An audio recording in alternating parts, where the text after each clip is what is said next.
Eterno, maravilhoso Pai, nosso Deus do céu. Lembramos quando Jesus disse que ia nos ensinar a orar e devemos sempre santificar o teu nome e lembrar da tua graça, e lembrar de tudo que o Senhor fez na nossa vida, ó Deus. Como o Senhor tem sido bom. Como, ó Deus, nós queremos que mais e mais pessoas possam conhecer e saber da graça que vem do nosso Deus. Obrigado por esse tempo de estudo. Obrigado pela vida de cada um dos irmãos. Obrigado, Senhor, por esses pastores que têm nos ajudado muito a entendermos a tua palavra e somos muito agradecidos. Nos ajude, ó Deus, nos ensine. Envia teu Espírito Santo para sempre confortar nosso coração nas decisões mais complexas da sua palavra. Nós te agradecemos em nome de Jesus. Amém. Pois não, irmãos, estamos aqui mais uma vez com o nosso escatom, estudando e aprendendo da palavra do nosso Deus. E hoje nós iremos abrir os trabalhos, não com o uso de alguns slides com a temática que estamos estabelecendo sobre o arrebatamento pré-tribulacional da igreja e as razões que nos fazem assim sermos pré-tribulacionistas. Mas também o Grupo Scaton, ele traz questionamentos que fazem parte do aprendizado. Por isso, hoje nós vamos contemplar perguntas que precisam ser mais amadurecidas e dialogarmos hoje com alguns irmãos que vão questionar ou expor algum ponto de vista e, além disso, estamos abertos a outras perguntas que surgirem durante a discussão. Então, o estudo de hoje ele é no estilo maiêutica socratiana. Nós estamos aqui trabalhando com perguntas e respostas para o aprendizado. O irmão Elias, que comanda o nosso Caton, juntamente com o irmão Almir, tem a oportunidade para ancorar esse momento. Nosso primeiro é o pastor Lorival. Fique à vontade, pastor. Bom, nós vimos em aulas anteriores que não haverá uma continuidade da lei, tanto na tribulação quanto no milênio. Mas nós sabemos que no milênio o templo vai ser construído, né? Terceiro templo, e as cerimônias retornarão, inclusive com a tal bezerra vermelha e tudo, né? E evidentemente que todo o aparato de sacerdócio está sendo preparado, inclusive, para que estas cerimônias retornem durante o milênio, com o retorno do povo de Israel e a reconstrução do templo e tal.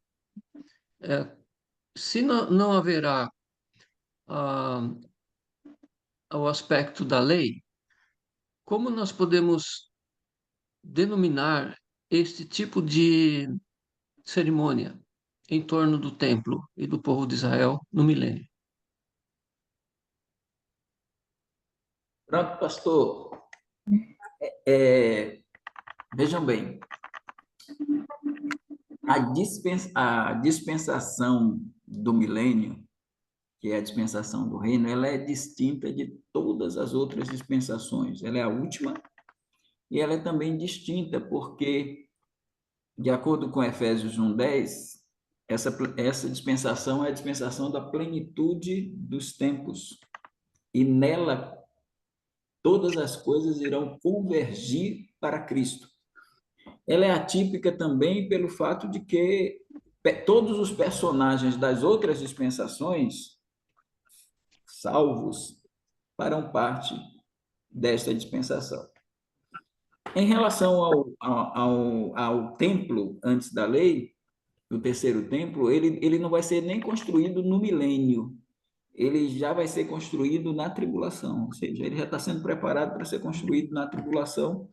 E dentro desse contexto, o próprio anticristo vai provocar o retorno de sacrifícios, libações e outras coisas que os judeus querem fazer no templo e fazia na época que ele foi substituído por Salomão, porque primeiro foi feito o tabernáculo, a tenda do testemunho, e nisso no Êxodo, e depois houve a construção do templo dentro do período da lei por Salomão. Então, esse terceiro templo vai ser construído pelos judeus na tribulação, provavelmente logo depois que a igreja for arrebatada. E aí ele estará sendo preparado e vai ser profanado, é uma realidade, mas depois será purificado e trabalhado no milênio, né? Sendo as dispensações todas dentro de uma dispensação, que é a do milênio, você pode ter algumas coisas que caracterizem uma dispensação lá atrás e que você possa enxergar na dispensação do reino. Não vejo a lei voltando para o período, mas eu vejo que até os sacrifícios de dentro do período da lei, eles não são, em termos de finalidade, iguais. O profeta Ezequiel, do capítulo 40 a 48, é ele quem nos dá a visão do templo novo, desse templo que será construído, e ele traz também sacerdócio. Claro que a gente também tem que olhar para o milênio e entender que o sacerdócio que funcionará no milênio também é o sacerdócio da igreja, porque é dito que nós seremos feitos reis e sacerdotes e reinaremos sobre a terra. Então, a igreja, assim como o Messias será um rei e sacerdócio, a igreja sacerdócio real também exercerá seu sacerdócio real no milênio, porque ela vai governar com Cristo e nós seremos feitos reinos e sacerdotes e reinaremos sobre a terra. Então, a igreja também exerce um sacerdócio, mas nem o de Cristo, nem o da igreja e nem o dos judeus será idêntico ao do período da lei, porque não será sacrifício por pecados, como era feito à sombra do sacrifício ideal e real, que era o sacrifício antítipo, que era o do Cordeiro de Deus que tira o pecado do mundo e que fez o sacrifício uma única vez pelos pecados, e a partir daí acabou essa ideia de sacrifício pelos pecados com o advento de Cristo. Então, tem sacrifícios? Tem, mas sacrifícios memoriais. Tem a prática do sábado? Tem, mas não com alguma finalidade soteriológica que os judaizantes, de certa forma, praticando o judaísmo, tinham esta intenção. Então, o que houver daqueles aspectos que funcionaram dentro do contexto da dispensação da lei são aspectos memoriais e não aspectos que seriam chamados de tipos para um antítipo numa revelação progressiva de Deus até chegar ao ápice em Jesus Cristo. Então, esses aspectos não denotam um retorno de uma dispensação da lei. Agora, em aspecto de continuidade, também não vai, porque a continuidade ela vai para dentro de uma lei que é substituída pela lei de Cristo para a igreja. Então, que a lei funciona para o incrédulo, funciona. Ela é esse marido bom, perfeito, justo, mas que o mundo não tem capacidade de obedecê-la, porque é imperfeito, é depravado, é corrupto. Mas a lei funciona para condenar. Por quê?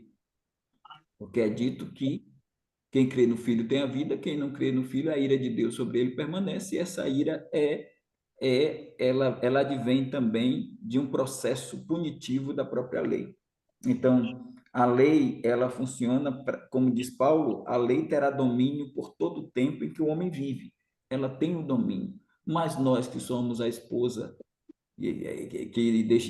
morremos para a lei, conforme capítulo 7 de Romanos, para ser do outro marido, que é Cristo. Então, na igreja isso não funciona. O que funciona é a lei de Cristo, e só o crente da igreja, só o crente justificado em Cristo é que cumpre a lei de certa forma, porque tem o amor de Deus que faz com que ele cumpra a lei, mas a lei não vigora para ele em termos de, no pesado, ou na pesada balança que ela trazia, condenatória ao homem. Então, nós temos a lei de Cristo porque cumprimos a lei de Deus pela pessoa de Jesus Cristo, através de Jesus Cristo. Então, não creio nem que a lei vá para os 7 anos de tribulação e nem que a lei atravesse os 7 anos de tribulação e adentre o milênio enquanto uma dispensação, enquanto algo assim. Mas aspectos da lei, aspectos da própria dispensação da graça, aspectos de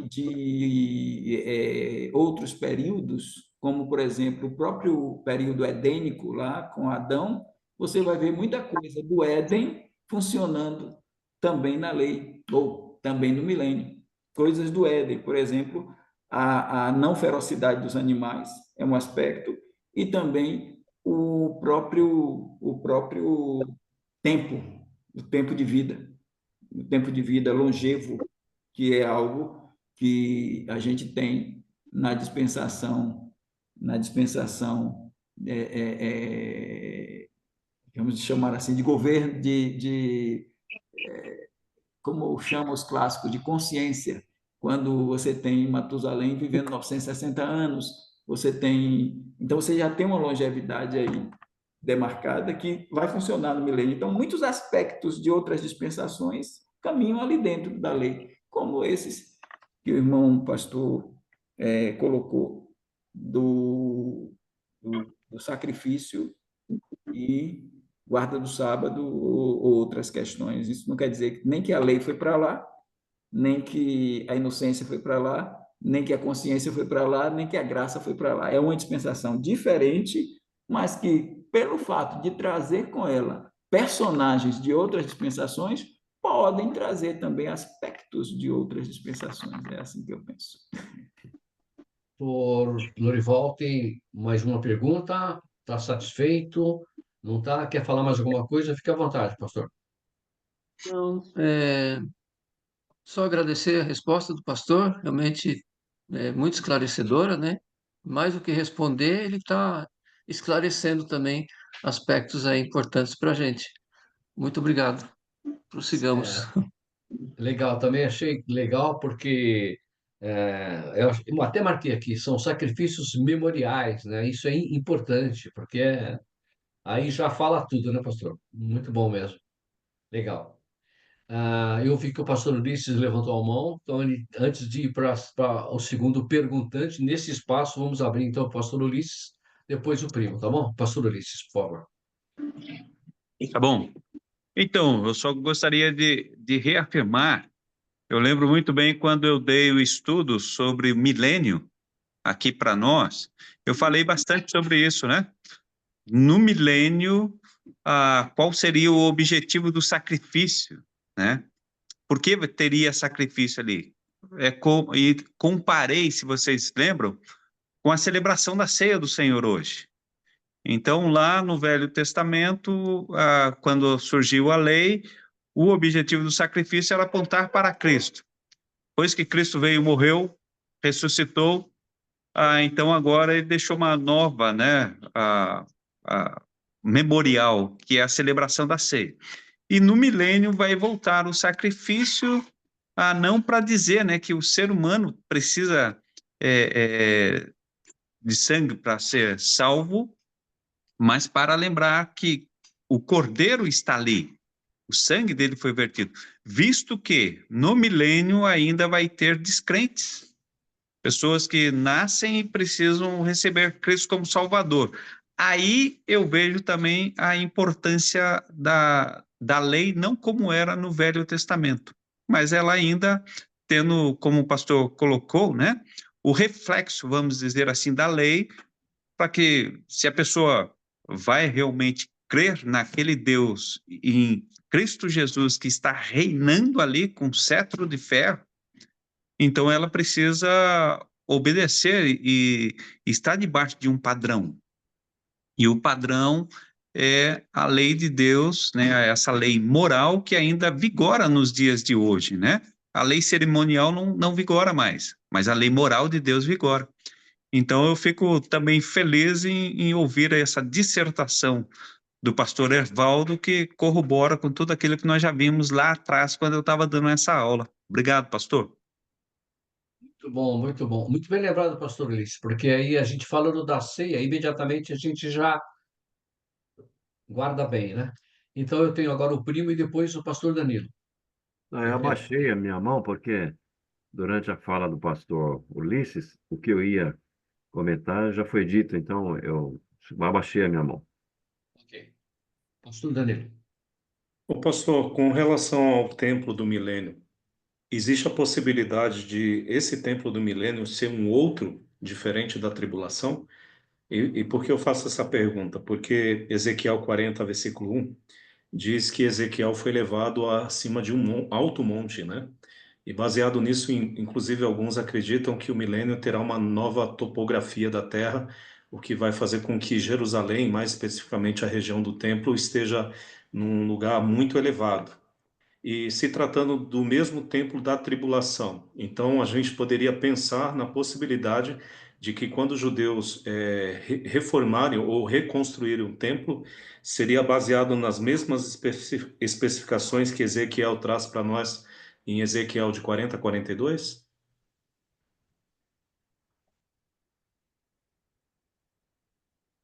Pronto, pastor. A sua colocação, ela é, ela é bem interessante, né? Possibilidades. A gente tem possibilidades, tanto desse templo, porque esse templo novo, esse templo da tribulação, ele vai ser reconstruído por, provavelmente, né? Porque a gente pensa assim, Elias e Moisés. Conhecer do templo de Ezequiel como a própria religião do judaísmo é chamada de religião de Ezequiel e Moisés, ou seja, Moisés e Ezequiel são os pais do judaísmo. Então, a própria ideia do templo ser criada, confeccionada por duas personagens que viveram lá no período da lei, Elias e Moisés, a probabilidade desse templo ser nos mesmos moldes de Ezequiel é muito forte, entendeu? Que tem também um fundamento, a sua colocação, porque quando vem o capítulo 11 de Apocalipse, vem com as duas testemunhas e fala sobre o templo, e fala que o átrio dos gentios foi deixado porque eles vão profanar, os gentios pisarão a cidade santa por 42 meses. E lá no final, quando as duas testemunhas são mortas e elas ressuscitam, que pode ser Elias e Moisés, diz no verso 13: e naquela mesma hora houve um grande terremoto e caiu a 10ª parte da cidade, e no terremoto foram mortos 7.000 homens. Então, assim, a 10ª parte de Jerusalém vai cair. Existem os 7 selos, as 7 trombetas e as 7 taças, vamos dizer assim, bagunçando a terra no sentido positivo, para poder dar essa estrutura que o senhor falou. Não há nada escrito a gente se segurar de uma construção de um outro templo para além da tribulação, mas eu não descarto essa possibilidade do que o pastor Danilo colocou, de haver um templo construído para o milênio, mas assim, eu acho muito forte, pastor, a ideia de que quem constrói esse templo, que, embora digam que tem maquete, isso e aquilo, mas assim como Josué e Zorobabel, você tem lá Neemias, Esdras, fazendo a cidade, ajeitando tudo, mas a responsabilidade da reconstrução do templo, até de botar a pedra fundamental, foi de Josué e Zorobabel, que podem ser também as duas testemunhas. Então, a possibilidade desse templo, mas ele vai ser profanado, pastor. Melhor ainda para haver a purificação, né? Se ele for profanado, vai haver a purificação. Então, eu penso, é o meu pensamento, que o templo será esse, porque tem 2 mentores, tem 2 construtores líderes que são de outra dimensão, de outro período, né? Para essa nova dispensação. Então, pode ser que Moisés e Elias construam o templo justamente com aquela toda aquela estrutura que Ezequiel traz. Ok. Obrigado, pastor. Então, eu tenho aqui na sequência, irmã Cristina. Vou pedir ao pastor Ulisses lembrar de baixar a mão daí, acho que ele ficou levantado. Obrigado, pastor. Irmã Cristina. Pegando o gancho aí do que o pastor Danilo falou, eu tenho um livro aqui que fala assim, sobre o templo mesmo. Fala, o primeiro templo foi judaico, foi construído em Jerusalém. O segundo templo por Zorobabel. Aqui dá as datas no livro. O terceiro deverá ser construído no mesmo local lá, para cumprir as profecias sobre o anticristo. E fala do quarto templo. Por que ele fala do quarto templo? Porque ele usa Zacarias 6, 12 e 13. Eu só vou ler o versículo que ele diz: Assim diz o Senhor dos Exércitos: Eis aqui o homem cujo nome é Renovo. Ele brotará do seu lugar e edificará o templo do Senhor. Ele mesmo edificará o templo do Senhor, e ele levará a glória, assentar-se-á no seu trono e dominará, e será sacerdote no seu trono, e conselho de paz haverá entre ambos os ofícios. O único que pode fazer um ofício de rei e sacerdote é Jesus mesmo. Mas eu achei bem interessante nesse livro aqui. Eu gosto muito dele. Qual a referência que você leu, Cristina, mesmo? Zacarias 6, 12 e 13. Ah, obrigado. Viu? Esse é um livro aqui que é assim, ele chama esse aqui, ó. Tem muitas coisas muito interessantes, inclusive o pastor Evaldo já falou, e eu achei bem interessante o que o pastor Danilo falou, e fui nesse capítulo que eu já tinha lido. E fala que ele mesmo vai edificar o próprio renovo.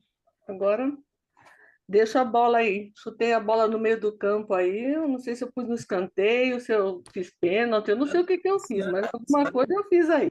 A senhora, Você fez gol. no máximo, o mínimo que a senhora conseguiu aí foi o pênalti, né? Então, Irmã Cristina, depois o irmão posta aí a foto desse livro, tá? Os Posso? dados desse, tá bom? Obrigado. É messiânico, é judeu, viu? É um livro judaico, é messiânico. É muito bom, eu Aí, gosto. tudo assim, bem. é como eu falei com o pastor Danilo, é um assunto que a gente não vai poder dogmatizar, né? Então, a probabilidade, esse texto aí ajuda de que o próprio Cristo seja o edificador desse templo, enquanto renovo ali aparecendo, há essa possibilidade, sim.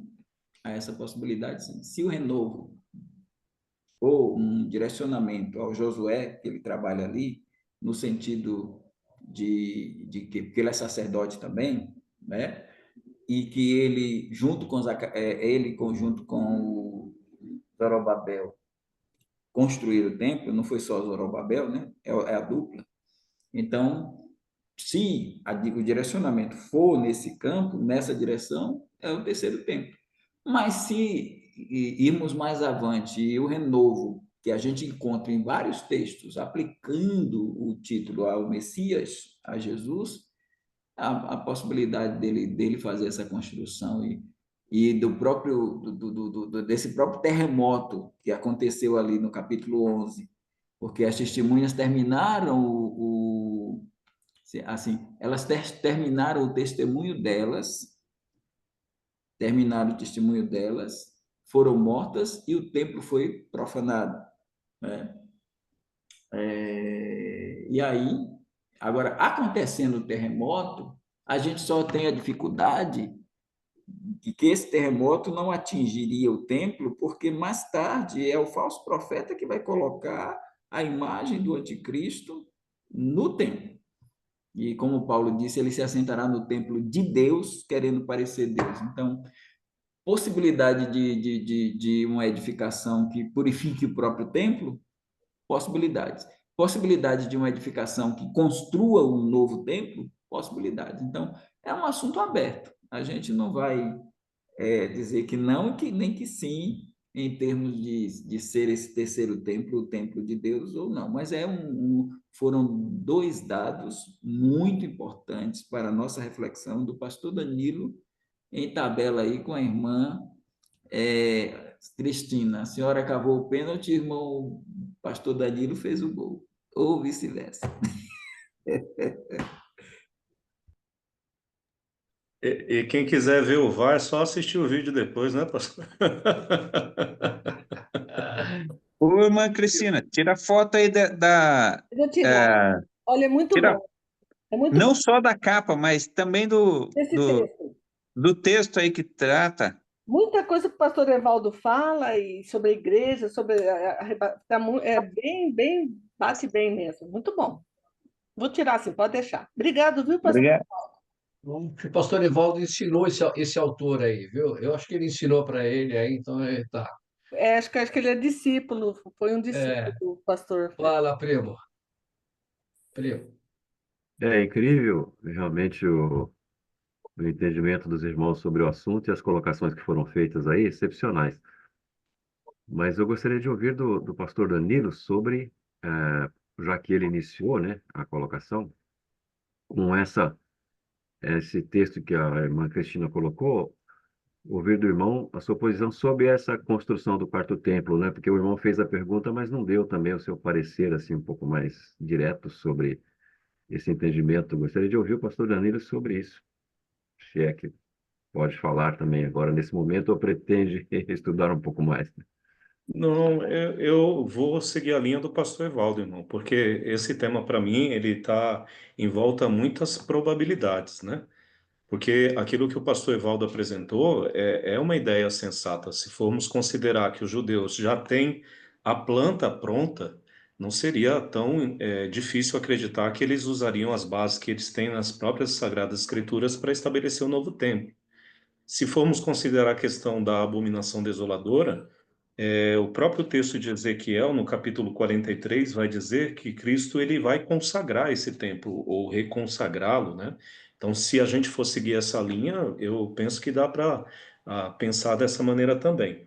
Agora, eu particularmente sou mais tendencioso a acreditar na possibilidade de um novo templo, mas eu não tenho tantos argumentos assim a apresentar, né?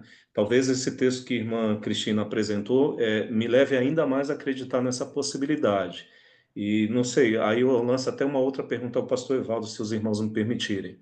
Nesse caso, como o texto de Zacarias capítulo 6 está tratando da coroação de Josué, que a gente sabe que é um símbolo de Jesus Cristo, a gente poderia considerar, pastor, aquele texto de Ezequiel 43, falando da glória do Senhor enchendo esse novo templo, como também a sua coroação? É, é essa questão. Toda vez que um templo é construído, temos a glória do Senhor enchendo, né? Você tem lá no próprio tabernáculo, quando foi feito, que a glória do Senhor entrou, e Estevão lá no capítulo 7, 44, fala que aquilo foi um modelo, né? Um modelo, que é aquela tenda chamada tenda do testemunho. Aí você vai lá para Êxodo, capítulo 40, verso 34 até o 38, vai falar que o templo foi, encheu o tabernáculo, né? Encheu de fumaça e a glória do Senhor estava lá. Aí você vai sair do tabernáculo, vai para 1 Reis 8, do verso 10 e 11, fala também de Salomão, depois da consagração e tudo. Aí vem a glória do Senhor e enche o templo. Aí, provavelmente, a glória do Senhor também encherá o templo que vai ser feito por provavelmente, Elias e Moisés. Mas é um texto que eu não estava me lembrando dele, que a irmã Cristina trouxe. É um texto muito bom. Sim. É um texto para uma argumentação muito boa de que há, sim, a possibilidade de um quarto templo. Nesse caso, esse quarto templo não seria profanado. Não haveria condição de haver uma profanação para ele, porque Antíoco tinha feito lá a profanação do segundo templo, né? Vamos dizer assim, segundo, porque, de certa forma, é aquele que o Herodes é o templo, né, que Neemias e Zorobabel tinham feito. Houve a profanação. Herodes vai, digamos assim, repaginar, melhorar, né, quando ele faz a sua reforma. e o ano 70 o destrói, né? Com título aí, filho do imperador Vespasiano. Então, assim, então tivemos uma profanação desse templo, tivemos uma profanação do templo de Salomão, com os vasos tirados lá e tudo, por Nabucodonosor, de certa forma, houve uma profanação. Houve a profanação do primeiro templo, do segundo templo, vai haver do terceiro, aí não há dúvida que vai haver uma profanação. E aí pode ser que Deus não queira. E Deus resolva lá no final, quando Jesus assumir o milênio, ele mesmo construir um terceiro templo. Probabilidade com algumas coisas que vai acontecer, porque tem duas grandes cidades, tem a grande cidade de Babilônia e tem a grande cidade que é Jerusalém, né? E vai haver o quê? Quando ele pisar o Monte das Oliveiras, o monte vai se fender, vai abrir. Então vamos ter muitas ações na natureza, ações na terra. Por exemplo, as trombetas 1, 2, 3 e 4, elas são trombetas que vão mexer com a terra, com o mar, com os rios e com os astros. As primeiras taças da ira, elas vão mexer também com a terra, com o mar, com os rios, com o homem, com os homens e com o ar. Então, como falamos na aula passada, no estudo passado, até Henry Morris diz isso em A Bíblia Ciência Moderna, a Terra vai desinclinar-se do seu eixo. Então, a gente vai ter muitas mudanças na Terra, não vai ser a Terra do milênio igual. Então, pode haver, a cidade de Jerusalém vai ter problemas de mudanças também, porque vão acontecer algumas coisas. Então, nas cidades, nos países, em tudo vai haver muita coisa. Então, probabilidade de um quarto templo ser construído pelo próprio Senhor, e o texto aí dá uma referência boa, e a gente gosta de ir para a literalidade do texto, então a possibilidade é muito grande de termos um quarto templo. Irmão, só dois acréscimos, me permitam. No versículo 15 desse mesmo texto que a irmã Cristina leu, Zacarias 6, fala: aqueles que estão longe virão e ajudarão no edificar do templo do Senhor. E aí acrescenta ainda mais informação, né? E pelo que o pastor Evaldo colocou, o panorama dos antigos templos, lembre-se que o primeiro templo, ele foi profanado e destruído por Nabucodonosor. O segundo, embora na prática não tenha sido profanado, os irmãos sabem que foi muito mal utilizado, e ele também foi destruído em 70. Então, considerando a abominação desoladora durante o período da tribulação, existe também uma possibilidade desse terceiro templo ser derrubado e aí, claro, ser reconstruído por Cristo e com a ajuda dos santos. Aí eu já até me animo, pastor. Não sei se eu posso pensar dessa maneira, já que muitos virão de longe ajudar a construir, a gente vai estar com a nossa colher de pedreiro ajudando lá de maneira perfeita. Pode ajudar e além de ajudar, a gente tem uma coisa que a profanação que virá para esse tempo futuro é uma profanação mais violenta do que todas as outras, porque além de, se for a imagem da besta colocada, é uma profanação terrível, porque uma porca é uma porca, e uma imagem a ser adorada, e o próprio anticristo se assentar lá, botar um trono e dizer: eu sou Deus, e eu me viro aqui contra tudo que era do Deus de Israel. Então, quando Paulo diz, ele se assentará no templo de Deus, querendo parecer Deus e se opondo a todo objeto de culto, tudo que se relaciona com Deus, blasfemando do templo do céu e profanando o templo da terra, porque ele blasfemará do templo do céu no sentido dos salvos, o tabernáculo de Deus lá, Deus habitando. A ideia essa ideia de Deus de estar se voltando contra o celeste em detrimento do terrestre. Então, é uma possibilidade muito grande, muito grande. Então, pastor Danilo, fica tranquilo, a gente não tem pressa não, viu? O pastor José falou que ele pode fazer a pergunta dele daqui umas 2, 3 reuniões. Ele falou que está tranquilo, ele espera sem problema nenhum, tá? Mas falando sério, esse assunto do milênio, o milênio merece um estudo bem especial sobre ele, hein, pastor Evaldo? Tá na hora do irmão falar, vamos pegar o milênio aí e estudar ele a fundo, porque é fantástico e tem muitos muitos pastores, né, muitos homens de Deus até que não acreditam que não será real. Então é difícil da gente entender isso, né? Mas eu acho o milênio assim fantástico, porque é o que foi dito, vai começar e ele não pode continuar em cima de uma terra que foi traumatizada pelas pragas, por tudo, né? Enfim, merece um estudo fantástico, muito bom. Irmão Daniel.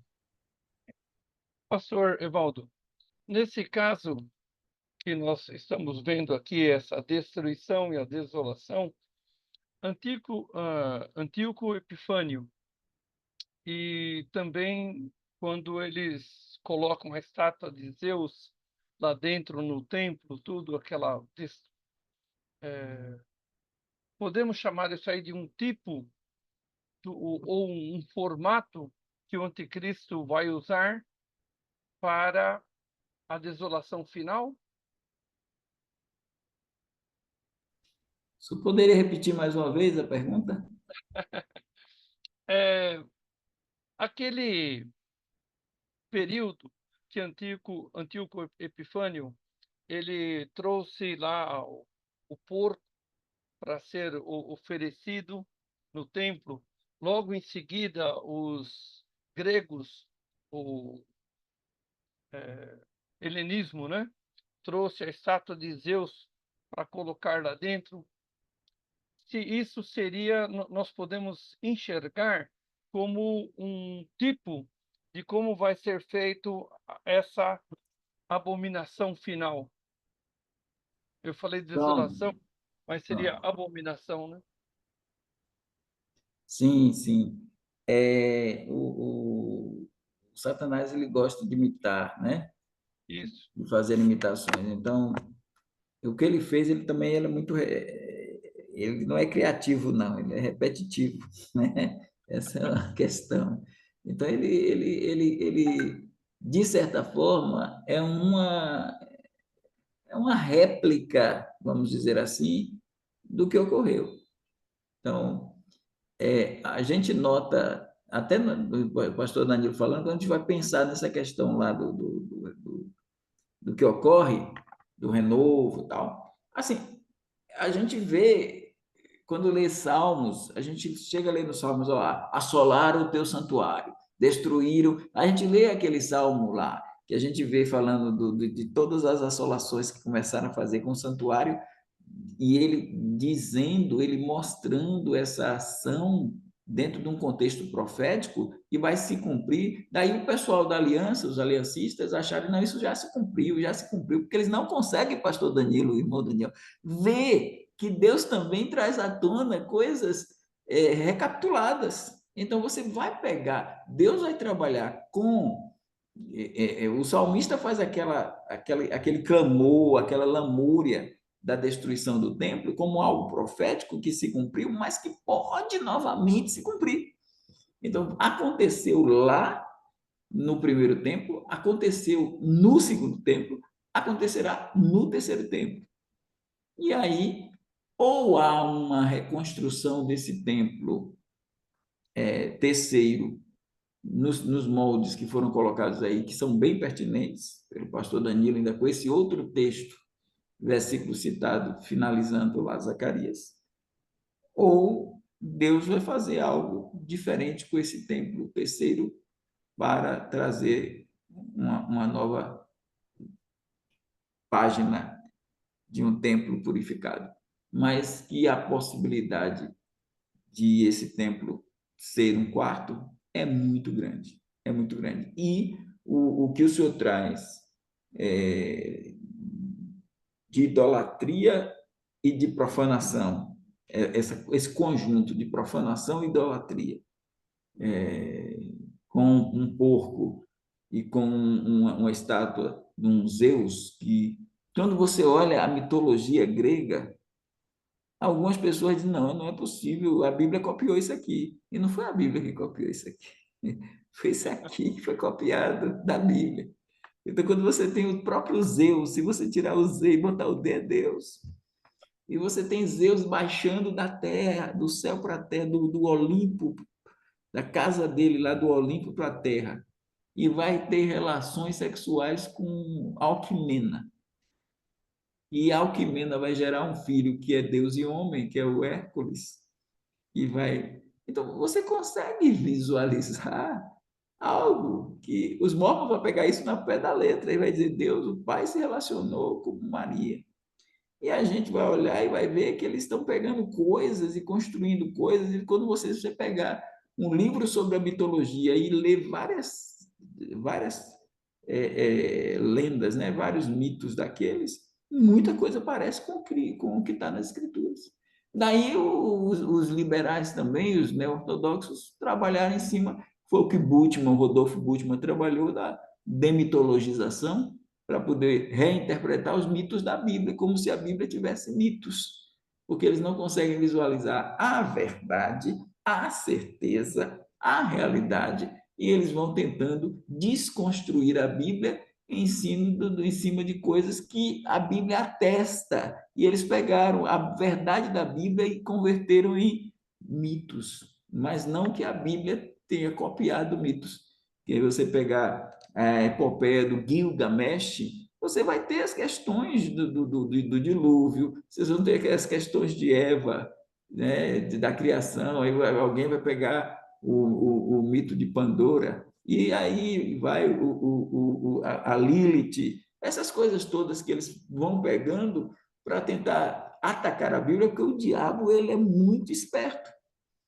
Se for pegar o que o texto Ezequiel e Isaías dizem sobre ele, é dito até que ele é mais sábio que o próprio Daniel, né? Então, se ele é esse sábio, né? Essa figura. Então, ele constrói aí muita coisa em cima da ciência, em cima da filosofia, em cima de várias coisas, eles vão construindo e trazendo esses dados. Então, não vejo dificuldade em a gente entender que aquilo que foi feito no passado pode ser repetido pelo próprio diabo em situações, épocas e circunstâncias futuras ou escatológicas, dentro do escatom. É isso. Obrigado. Pastor José, chegou a sua vez, amado. O tempo é todo seu, fica à vontade. Irmãos, eu estou satisfeito pelas respostas, por tudo que o pastor já falou. Eu tinha trazido a respeito da 70ª semana de Daniel, né?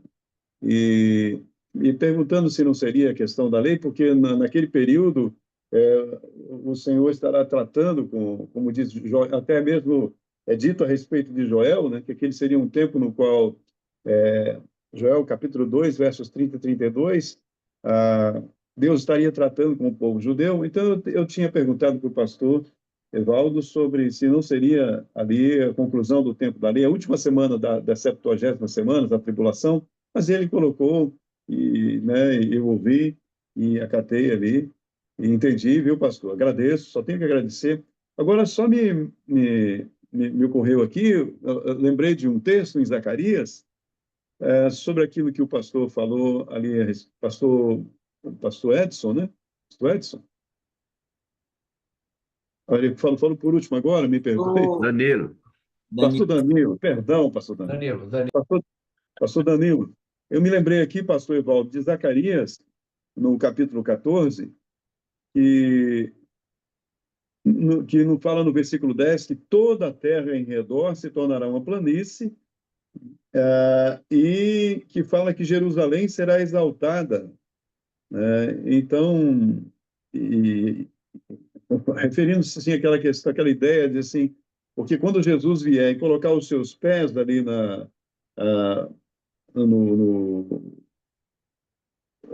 foi Zacarias 14, né? Versículo 4, e naquele dia estarão os seus pés sobre o monte das oliveiras, que está de frente de Jerusalém para o oriente, e ali haverá um vale muito grande, né? Possivelmente haverá um terremoto ali, um grande terremoto ali, e penso que para partir assim, realmente, o Monte das Oliveiras partir ao meio, e ali diz também que talvez nesse mesmo processo, o versículo 10 vai dizer que Jerusalém vai se elevar. como acontece muitas vezes com os terremotos, né? Aí trazendo, só pensando naquela ideia que o pastor disse que Jerusalém seria exaltada, né? Uma cidade mais alta, né? Já é alta, né? É, quando o senhor, essa é uma questão bem interessante, né? E aí o senhor traz mais um texto de Zacarias que mostra esses efeitos das ações que ocorrerão pelos juízos de Deus, que não são somente para punir os habitantes da terra, que são os seguidores do anticristo, mas esses 7 selos, essas 7 trombetas, essas 7 taças vão fazer toda essa mudança geopolítica, geográfica, todo o processo. Então, a gente vai casando as profecias para ter um melhor entendimento do que estará acontecendo. Então, Zacarias 14 traz muitas coisas importantes relacionadas à geografia da Terra, e principalmente da Terra de Israel, o que vai acontecer lá. Então, e o pastor Danilo colocou essa possibilidade do templo ficar no lugar mais alto, mesmo que seja o templo o local seja o Monte Moriá.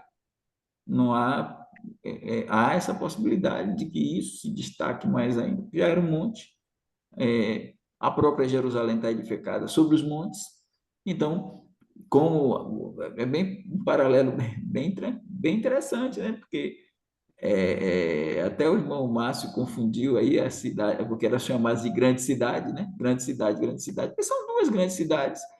E a Babilônia, que é Roma, está edificada sobre 7 montes. Então, Roma está edificada sobre 7 montes, mas Jerusalém também está edificada sobre montes. Então, são coisas que o inimigo trabalha em algo que traz um paralelo, né?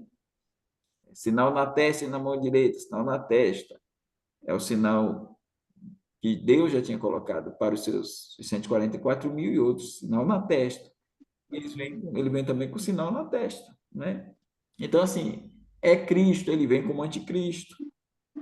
Cristo ressuscitou, ele vai simular uma ressurreição.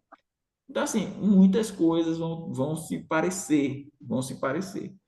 E aí nós temos todo esse contexto, né? Fora isso, a gente tem, ainda voltando a aquela questão que o senhor já é ponto pacífico do período, eu vejo com muita atenção essa questão de que, sim, o período chamado Dia do Senhor, ele dentro das 70 semanas de Daniel, 70 semanas, sim, 69 não é o dia, não são relacionadas com o Dia do Senhor. O Dia do Senhor é a 70ª semana, trabalhado lá, citado, ele é a 70ª, mas o que é que aconteceu? 69 semanas que não são o Dia do Senhor, a 70ª é o Dia do Senhor, mas ele colocou a igreja no meio. E a igreja afastou do período da lei essa 70ª semana, que é o Dia do Senhor, porque ela não seria contemplada na lei. E ela não é contemplada na lei porque na 69ª semana Jesus entrou triunfalmente, cumprindo esse período dentro da lei, mas só que o povo rejeitou. Ele veio para o que era ser, os seus rejeitaram. Então, ao invés do reino de Deus ser concretizado, não foi. Ao invés do reino de Deus ser adiantado, como dizem os dispensacionalistas progressivos, infelizmente alguns até no nosso meio batista regular, não foi adiantado, o reino não foi adiantado, ou seja, não foi inaugurado, o reino messiânico não foi inaugurado, então não foi adiantado, não foi concretizado, como pensam os aliancistas, mas ele foi adiado. Sendo adiado, o templo não pode mais contemplar o período dentro da lei, porque a lei foi substituída 50 dias depois da ressurreição de Cristo, ela foi substituída pela igreja, a dispensação da graça. Sendo assim, o período final é protelado para depois do arrebatamento. E aí fica esse tempinho aqui, esse curtinho espaço de tempo de 7 anos, que é a 70ª semana, como uma não dispensação, porque não tem características de dispensação. Então, não é dispensação. Então, a lei não podia voltar para lá, porque se a lei volta, teria uma característica de dispensação, mas não tem. Aí a gente já tem um período de tempo ímpar, porque é o único período de tempo dentro de todo o tempo, é o único período de tempo que não é dispensacional. Ele não é dispensacional. O restante todo é, mas ele não é dispensacional. E ele é temporal, mas Deus não trabalhou como uma casa-mundo. Deus não trabalhou, como dizia Heide, com a casa-mundo, que é uma oikonomia. Deus não trabalhou com esse estágio. Deus não trabalhou com esse arranjo, como dizem os dispensacionalistas progressivos. Ou Deus não trabalhou com esse teste. Então, não tem teste lá. É um recorte de 7 anos que a igreja não está lá, mas ele aparece. Para quem crê no pré-tribulacionismo, é isso. Mas para quem é pós, está tudo dentro do período da graça. Eles jogam a graça até por esse período. Mas assim como o pós-tribulacionista joga a graça para dentro do período, encerrando com o pós-tribulacionismo, nós não podemos jogar agora a lei para dentro desse período, tirando a igreja. Por isso não é dispensação da lei. Mas essa é a 70ª semana de Daniel, o dia do Senhor. É isso. Obrigado. Tranquilo? Vamos em frente, então. A diferençazinha, né? Coloquei aqui, deixa eu ver o que eu marquei. É a divergência, melhor dizendo, né? Do pastor Evaldo com o pastor Danilo, com referência à Nova Jerusalém. Quem começa? Acho que é melhor o pastor Danilo começar, né, pastor? Por favor. Irmão Elias, eu gostaria de sugerir que o pastor Evaldo começasse, até mesmo para aqueles que forem assistir o vídeo e entender o motivo da divergência, pode ser? Pode, claro. Se o pastor Evaldo concorda, então tá tudo certo, tá?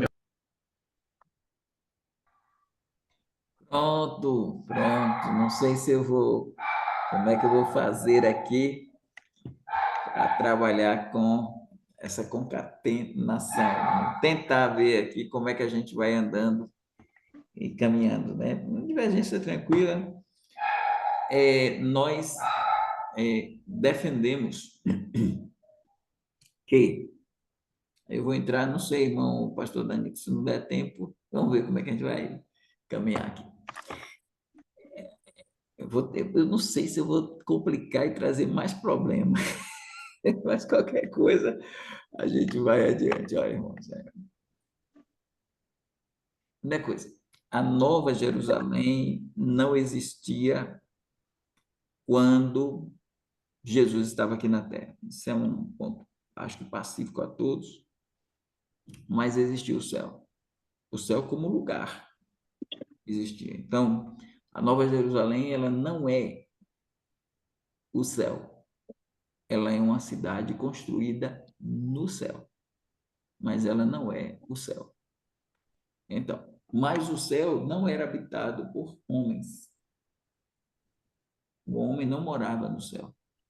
A gente só retira Elias e Enoque, exceções, mas os homens moravam, tinham um lugar intermediário e eles iam para o seio de Abraão ou para o lugar de tormento.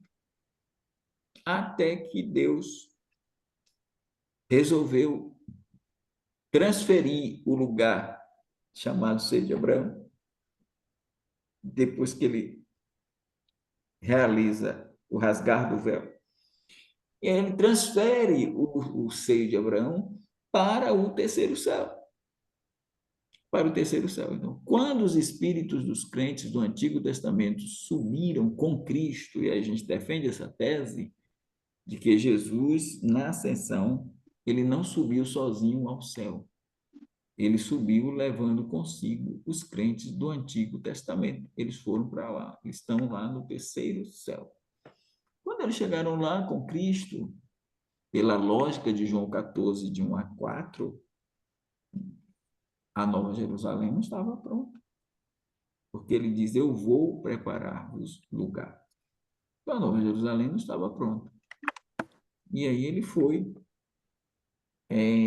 O espaço de tempo da construção da cidade é muito curto. O professor Danilo deu a sugestão lá de 14 de João, de 1 a 4, até o eu vou preparar os lugares, até o capítulo 11 de Hebreus, verso 16. Aí eu trago um outro dado, que é esse que eu acho que a gente vai tentar não trazer confusão. É que a cidade chamada Nova Jerusalém, de acordo com a sua descrição escatológica em capítulo 21 e 22 de Apocalipse, que muita gente confunde a cidade com o céu, porque acha que o céu é aquilo, essa cidade ela é física. Se ela é uma cidade física, ela não pode ser habitada por espíritos. Ela não pode ser habitada por espíritos porque ela é cidade física. É inconcebível você pensar em um espírito pegando água, tocando em água, de um espírito pegando em folha de árvore, árvore da vida, tocando lá no fruto, de um espírito andar por calçamento de ouro, de um espírito tocar em muro, de um espírito andar em algo que é físico, estar em algo, morar em algo que é físico.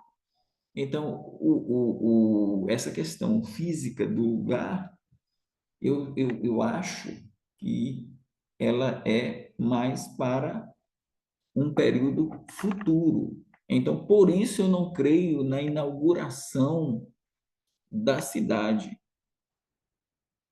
pelos crentes. Primeiro, não iria para os crentes do Velho Testamento, porque fica difícil a gente pensar nisso e tocar lá na questão da igreja, porque a cidade é cidade esposa, a cidade é cidade mulher do Cordeiro, né?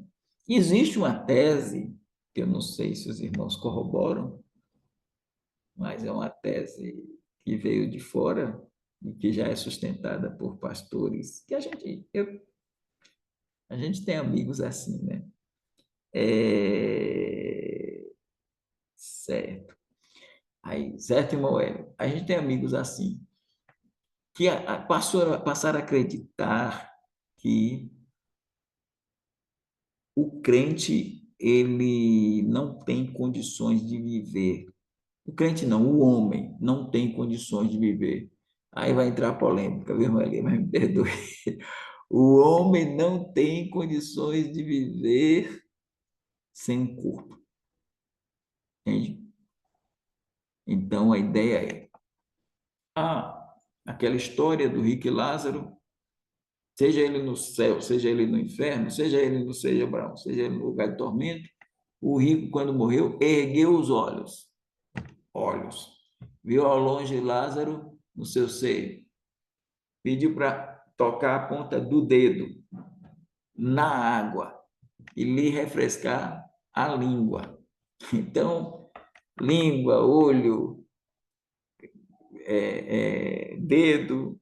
É assim, quando a gente morre, seja crente ou não crente, no estado intermediário, temos um corpo temporário. E aí, se isso for verdade, aí resolve. Eu acredito, não sei se o pastor Danilo aceita isso, mas se isso for verdade, resolve esse problema que eu levantei. Quer dizer, não, aqui na Nova Jerusalém está com o corpo temporário. Então, pode sim estar com o corpo temporário. Pode tocar na água, pode comer do fruto, pode participar. Mas eu fico com algumas dificuldades nessa tese. Primeiro, eu fico pensando, vai ter morte no céu? Porque na hora que Jesus disser aos espíritos dos crentes das igrejas, dos crentes da igreja, começar pela igreja, ele disser assim, quero vocês para ressuscitá-los. O que ele vai fazer com o corpo temporário? Ele vai matar ele vai matar o crente para dar Porque assim, ele vai ter que tirar novamente o espírito do corpo temporário para trazer para o corpo definitivo, quando ele fizer a ressurreição ou a glorificação. Então, esse tipo de ação vai ser o quê? E assim, usar a história do rico e Lázaro, eu acho um pouco complexo, porque quando lá o rico falou aquilo, pensa assim, pastor Danilo tem, o pastor Evaldo tem 56 anos, nessa carcaça, 56 anos. A gente chama de gaiola. O pássaro sai da gaiola. Quando ele sai da gaiola, ele tem dificuldade de voar, ele pensa que ainda está na gaiola, então ele, até para tentar levantar voo, ele tem dificuldade. Aí eu penso assim, se eu tenho 56 anos, eu tenho 56 anos, e eu morro, eu fico pensando no rico. Quando ele chega no inferno, ele tem a sensação que ainda está no corpo dele. Porque é lógico, viveu 56 anos dentro de um corpo, vai para lá, quando ele fala, Lázaro, coloca o dedo na ponta da água, me refresca a língua, ele tem uma noção de... Aí assim, mas vem cá, e quando ele levantou o olho e viu o Lázaro não era o espírito, então qual a sua concepção de espírito? Porque ele conheceu. Se ele conheceu Lázaro ao longe, eu penso. É outra tese. A tese da gaiola, que ele sai ainda com sensações. Eu tenho a segunda tese, a tese de que o espírito é a cópia do corpo. Não é uma questão espírita, não, que alguém vai... Mas parece que o espírito é a cópia do corpo. Porque quando Jesus estava ressuscitado, ele olhou lá para os discípulos discípulos pensaram que é um fantasma. Aí Jesus disse, olha, toque aqui no meu corpo e veja que um espírito não tem carne nem osso, como vede que eu tenho. Por que Jesus disse um espírito não tem carne nem osso, como vede que eu tenho? Porque assim, eles viram Jesus, pensaram que Jesus era um espírito, mas ele estava vendo uma cópia de uma pessoa, com braços, com mãos, com cabeça, mas era uma cópia espiritual. Era a concepção dele, uma cópia espiritual. Jesus não contestou dizendo, rapaz, o espírito não tem forma nenhuma. Vocês não vão nem ter essa concepção que o espírito não. Ele disse, o espírito não tem carne e osso. Então, eu penso assim, quando o pastor Zé Soares partir, ele vai ser visto lá por outro, digamos que partiu o pastor Lorival e o pastor Zé Soares ao mesmo tempo. Eles vão se conhecer sem precisar de um corpo forma, de um corpo de carne e osso, de um corpo temporário, mas eles vão se conhecer porque o espírito ele não é algo etéreo, algo uma fumaça, ele é uma cópia. Entende o que eu estou dizendo? Eu estou entrando em um campo muito complexo, mas é isso que eu quero colocar para os irmãos. Então, eu não creio nisso, que existe um corpo físico. Então, quando eu falo da Nova Jerusalém não está sendo pisada, eu estou vendo assim, porque eu vi alguém, se os senhores puderem pegar o 2 Coríntios 5, e eu não sei se eu vou dar uma interpretação aqui, pastor Danilo, que nenhum de vocês dão, mas eu vi a interpretação do pastor no livro dele, e ele diz que de 1 a 5 aqui, de 1 a 5, ele está dizendo que, eu vou dar aqui 3 interpretações, a primeira dele, ele diz assim, eu olho para esse texto e não vejo ressurreição. Eu olho para esse texto de 1 a 5 e não vejo ressurreição. Esse corpo aqui, tabernáculo, é o corpo nosso. A casa tabernáculo. Por exemplo, porque sabemos que se essa nossa casa terrestre, deste tabernáculo se desfizer, temos da parte de Deus um edifício, uma casa não feita por mãos, eterna nos céus. Aí ele está dizendo que essa casa terrestre deste tabernáculo, ele está dizendo que é o nosso corpo, que é o nosso corpo. E eu concordo, e eu creio que vocês concordam. Mas a mudança da casa terrestre para a casa edifício, da casa terrestre para a casa edifício, ele está dizendo que a casa edifício é o corpo temporário que a pessoa recebe no céu. E ele usa esse argumento porque ele diz, sabemos que quando a nossa casa terrestre se desfizer, de imediato temos da parte de Deus. Então, na hora, a casa se desfaz, que ele crê que desfazer a morte, quando houver o desfazimento, existe o quê? A outra casa chega. Então ele olha para cá e ele está vendo o quê? Ele não está vendo ressurreição. Por que ele não está vendo ressurreição? Porque o revestimento aqui para o edifício não é ressurreição. O revestimento para o edifício se chama a colocação, porque o homem não pode viver sem, então é impossível o homem viver só uma parte, e aí eu não vou entrar na questão tricotomista ou dicotomista. Ele está dizendo que é impossível que o homem viva só com uma parte, em qualquer lugar. Seja a alma e espírito, ou seja o espírito, ele só vive com essas partes. Então, se ele deixa o corpo, Elias deixou o corpo aqui, de imediato ele recebe. Então, deixou a casa terrestre, vem a casa, vem o edifício. Então, ele olha assim, ele olha num contexto individual, o contexto é individual, e a ressurreição não existe aqui. Existe aqui a adoção do novo corpo. Eu creio que o corpo temporário que a gente tem, eu creio em lugar temporário, eu creio no estado intermediário, mas eu não creio num corpo intermediário. Eu creio num corpo, para mim o corpo intermediário é esse, que você tem e eu tenho. Esse é o nosso corpo temporário, que vai ser substituído por um corpo eterno. Essa é a tese. A tese 2 é de muitas pessoas, e talvez os irmãos estejam nessa, e dizem logo, ele está errado, esse texto aqui está falando da ressurreição. O texto aqui aborda a ressurreição. O que está tratando aqui é a ressurreição. É a tese 2. A tese 3 é minha. Não é ressurreição também. Eu não creio que é ressurreição. Eu não sei, irmã Alice, eu vou trazer confusão aqui, mas vamos lá. Eu não creio que é ressurreição. Por quê? Mas a minha tese é diferente. Eu não creio em corpo temporário. A minha tese aqui é de um milagre estupendo que Paulo está falando em termos de futuro, e que Paulo não está tratando da ressurreição e nem está tratando de algo individual. Ele está tratando de algo... O pastor disse lá, é individual e a casa terrestre vem para a casa temporária, que é o edifício. Os irmãos, uma boa gama dos irmãos podem dizer, isso aqui é ressurreição e tem a ver com ressurreição a partir de Paulo falando de uma morte individual. Eu estou dizendo, eu não creio que ele está falando de morte e ressurreição. Eu estou crendo agora de vida e vida. Eu estou falando de vida, vida. Eu não estou falando de morte e vida.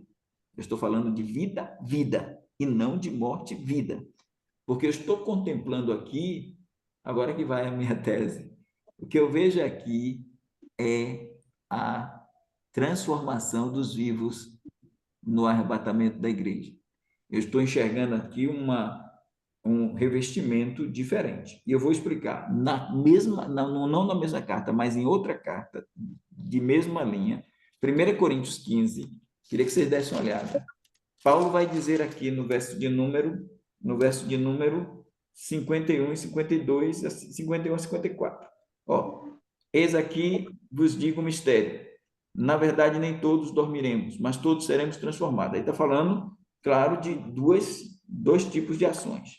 No momento, no abrir e fechar de olhos, ante a última trombeta, porque a trombeta soará e os mortos ressuscitarão incorruptíveis e nós seremos transformados. Aqui ele está falando de morte, ressurreição e vida, e vida, vida.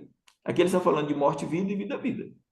Os mortos é morte e vida. Os mortos ressuscitarão incorruptíveis e nós seremos transformados. Aqui é vida, vida. Verso 53, porque convém que isto que é corruptível se revista da incorruptibilidade, e que isto que é mortal se revista. Isto é o corpo, é o pronome para corpo aqui. Isto. Convém que isto que é corruptível, olha a palavra revista, é o primeiro revestimento, se revista de incorruptibilidade. E que isto que é mortal é o segundo revestimento, se revista da imortalidade. O mortal é revestido da imortalidade. O corruptível que está morto é revestido da incorruptibilidade. 54. Quando isto que é corruptível se revestir da incorruptibilidade, e isto que é mortal se revestir, então, Isto que é corruptível, morte, ser revestido da incorruptibilidade, morte e vida. E isto que é mortal, se revista da imortalidade, vida, vida. Então, cumprir-se-á a palavra que está escrita, tragada foi a morte na vitória. Volta para lá. Aí agora a gente tem, o Paulo já diz, sabemos, porque ele já explicou o assunto. Ele começa assim, capítulo 5, porque sabemos que se a nossa casa terrestre se desfizer, então esse desfizer aqui não é necessariamente a morte. Se desfizer, porque vai haver a transformação. Comece a olhar esse texto pela ótica de nós, digamos assim, nós do Escatom e todos os outros, não sermos mortos, mas sermos transformados, entende? E, digamos que Paulo está pegando esse texto para falar disso. Aí ele diz, ó, temos da parte de Deus um edifício, uma casa não feita por mãos, temos. Se temos é o conjunto. Está falando de uma ação. Se eu entender isso assim, eu vou entender que não há questão individualizada. Ele não está falando da morte de alguém agora. Se ele diz, sabemos que se a nossa casa terrestre se desfizer, a nossa casa terrestre é o conjunto. O conjunto se desfizer. Porque na hora do arrebatamento, essa casa terrestre vai se desfazer. Não esqueça os mortos em Cristo.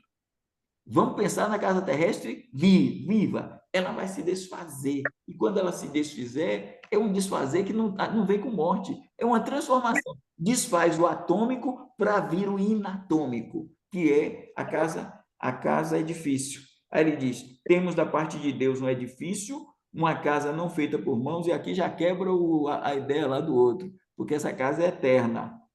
Essa casa é eterna nos céus. Essa casa não é provisória, portanto, não é corpo temporário. Seguindo, por isso, também gememos, desejando ser revestidos da nossa habitação, que é celeste, né? Que é do céu. Se, todavia, estando vestidos, não formos achados nus. Estando vestidos, não formos achados nus. Porque também nós, os que estamos neste tabernáculo, nós quem? Nós os vivos. Paulo fala também dele lá, se incluindo no arrebatamento. Nós, os vivos, estamos neste tabernáculo, gememos, carregados, não porque queremos ser despidos. Aqui sim, a morte. E nenhum de nós quer, a gente quer ser arrebatado. Não porque queremos ser despidos, mas o que? Revestidos. Com que revestimento? Incorruptibilidade para corruptibilidade para incorruptibilidade, morte e vida, ou revestidos o mortal ser revestido pela vida, ou seja, vida. Aí ele diz, não porque queremos ser despidos, mas revestidos, para que o mortal, olha aqui, ó, o mortal seja o quê? Não é morreu, não. O mortal seja absorvido pela vida. Aquele que tem a mortalidade ser revestido da imortalidade. Então, o mortal seja mais revestidos. Queremos ser revestidos da imortalidade, para que o mortal seja absorvido pela vida. Ora, quem para isto mesmo nos preparou foi Deus, o qual nos deu o penhor do Espírito, dá essa garantia dessa não ressurreição. Entende, irmãos? Eu não estou contra a ressurreição, mas eu estou dizendo que esse texto aqui não está falando da ressurreição. Esse texto aqui está falando de uma ação coletiva de Deus na hora do arrebatamento, dando-nos o revestimento. E aí eu só pego Efésios 1, versículo 13 e 14, para finalizar.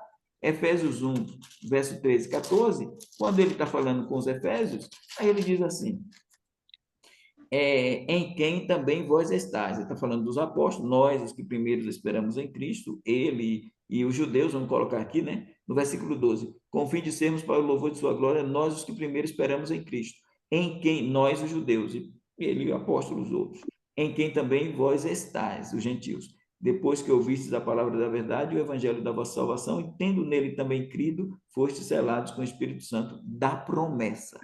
Aí ele diz, o qual é o penhor da nossa herança, para a redenção da possessão de Deus, para o louvor de sua glória. Ele é o penhor da nossa herança, o Espírito Santo. E nós recebemos esse penhor como garantia da possessão. Sabe o que é isso aí, irmão Elias? Eu vou parar por aqui, mas eu ainda quero andar um pouco, porque isso tem a ver com a Nova Jerusalém, porque a promessa é a promessa. A promessa é para a possessão da herança. A gente só pode tomar posse da herança quando a gente adquirir o que a gente não teve ainda. A gente já teve a redenção do nosso espírito. Aí nós fomos ressuscitados no espírito, mas falta a redenção do nosso corpo. A adoção, Romanos 8, 23, a saber, a redenção do nosso corpo. A adoção vai dar o aperfeiçoamento. E tendo esse aperfeiçoamento, a gente adquire a condição de poder herdar. E a gente só vai herdar quando Jesus vier para o milênio. O livro de Apocalipse 5 é o livro da herança. Esse livro, ele tem sete lacres. Depois do sétimo lacre, tem 7 trombetas. Depois da 7ª trombeta, tem 7 taças. Terminou de derramar a 7ª taça, Jesus vem. E quando Jesus vier, ele vai dizer: vinde benditos do meu Pai. Aos vivos, judeus e gentios, possuir por herança. Mas nós também somos herdeiros de Deus e co-herdeiros de Cristo. E o reino é o reino de Deus e de Cristo. Esse reino que é de Deus e de Cristo, ele primeiro é o reino messiânico de Cristo, mas depois ele vai ser o reino de Deus e de Cristo no estado eterno. Quando o livro se abre, quando é que aquele livro do capítulo 5, o cordeiro que foi morto vai abrir? Porque é testamento, irmãos. Hebreus 9, versículo 15. O testador está vivo. Agora o testador precisa morrer para conferir a herança. Então, só com o testador morrendo dá herança. Quando ele abre a herança, no capítulo 20, é milênio, de 1 a 6.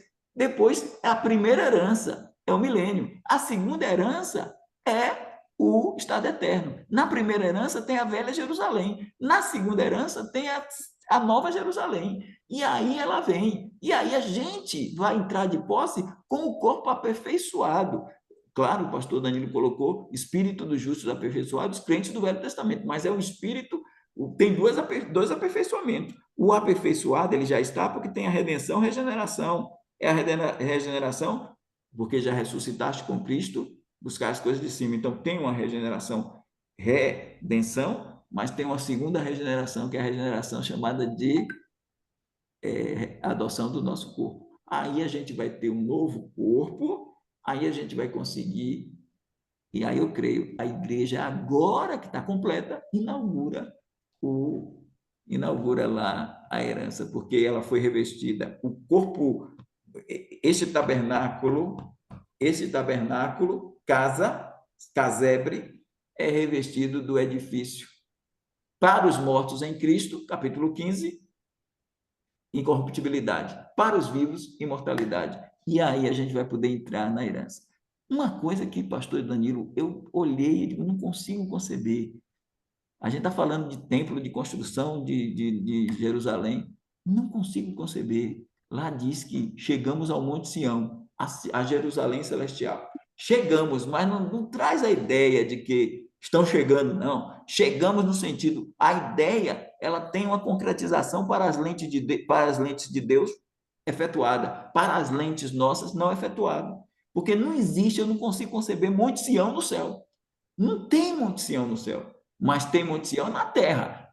Para o milênio, ainda que haja essa mudança de estrutura, que eu concordo com o pastor, mas o Monte Sião vai ser intacto. E aí, quando diz chegamos ao Monte Sião, aquele de Hebreus 12 não é o Monte Sião da Terra Velha, esse monte que a gente conhece, porque é o Monte Sião. Onde você vê Monte Sião lá no Antigo Testamento é milênio, é reino milenar. Mas o Monte Sião de Hebreus 12 tem a ver com a Nova Jerusalém, que é para o estado eterno. E na nova terra, o Monte Sião está lá, porque em Salmo 125 diz que Deus, os que confiam no Senhor são como o Monte Sião, que não se abalam, mas permanece para sempre. Então, eu só creio em Monte Sião, na minha crença, só existe Monte Sião no milênio, que existe agora, para o milênio e para o estado eterno. Desculpa, pastor, irmão Luiz, eu não consigo sintetizar, porque era uma coisa que... Pastor Evaldo, mas deixa eu lhe falar. Na semana que... Ô, primo, sua pergunta vai ficar para a semana que vem. Nós vamos terminar no nosso horário, já passamos alguns minutinhos aí. O pastor Danilo vai fazer a réplica dele na semana que vem, réplica entre aspas, né, também. E nós vamos abrir com essa parte, pastor Evaldo, sem que o amado corra tanto. Dá uma pincelada aí. Eu estava aqui tentando assimilar tudo aqui. Pá. Então, pode abrir a semana que vem com uma pincelada com mais calma. E daí, o pastor Danilo faz o dele. Prime, a sua pergunta fica para a semana que vem. Nós vamos encerrar com uma oração, porque já são 10h33, tem irmãos que têm que levantar cedo, né, irmão Daniel? Então, por favor, muito obrigado a todos, uma bênção aí a nossa reunião, tá bom? Muito Amém. obrigado. Nossa oração final hoje é o pastor Danilo. Por favor, amado. Oremos, irmãos. Nosso Pai Celeste, tem sido extremamente prazeroso para nós poder aprender e também ensinar a Tua palavra. E em cada texto, em cada tema que nós temos tratado, ó Deus, a nossa esperança de estar com o Senhor aumenta ainda mais. Em vista a todas as bênçãos que têm sido compartilhadas para nós com respeito ao Reino Eterno, a nossa ansiedade, ela se dá, ó Deus, de cada vez maior, porque nós ansiamos a Tua volta. E isso Amém. todos aqui concordamos. Amém. Nós oramos pelo dia em que o Senhor virá no arrebatamento nos levar para o reino dos céus, onde nós aí, fim, poderemos contemplar com os nossos olhos todas as coisas que o Senhor tem preparado e guardado para nós.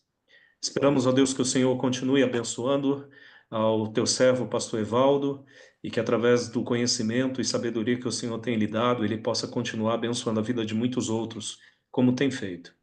E esperamos, ó Deus, que através do conhecimento que temos adquirido nesse grupo, nós possamos também nos colocar à disposição do Senhor para poder ensinar, seja aos nossos parentes, familiares, mas também irmãos da igreja. Amém. Pai querido, que o Senhor nos dê uma boa noite de descanso e a continuidade de uma semana abençoada. E que tudo o que possamos vir fazer, ó Deus, venha a ser feito para a tua glória.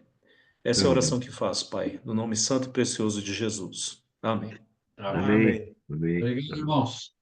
Obrigado, Obrigado. pastor Abençoe, Ivaldo. Obrigado a irmãos. Boa todos. Pastor noite a Danilo, todos. pastor Até Luiz, semana. pastor Boa noite, José, gente. Boa noite. pastor Abraço para Dorival, pastor todos. Priscila, Boa noite. primo. Deus abençoe. Amém. Tchau, Hélio. tchau. Tchau, pastor. Pastor Danilo, um abraço. Abraço, meu irmão.